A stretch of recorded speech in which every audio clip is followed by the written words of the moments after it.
Rogers Mobile voicemail is typically automatically enabled when you activate your SIM card. To access your voicemail, dial 98 from your Rogers mobile phone. This will guide you through the initial setup process, including creating a PIN for security. This PIN is crucial for protecting your voicemail from unauthorized access. If you have a smartphone, Rogers primarily uses visual voicemail, which integrates with the My Rogers app, allowing you to manage your voicemails visually and conveniently. The 98 code remains the primary method for initial setup and PIN management, even with visual voicemail enabled. Unlike activation, there isn't a simple code to universally turn off Rogers voicemail.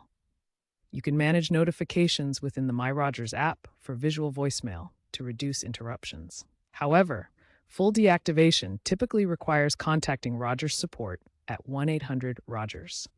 This is because voicemail is linked directly to your SIM card. Suspending voicemail might be useful temporarily, such as when traveling internationally, to avoid potential roaming charges. Remember that while 98 is for access, in-call options include pressing 1 to listen, 9 to save, or 7 to delete messages. Full deactivation necessitates contacting Rogers customer support, as there is no self-service code for this function.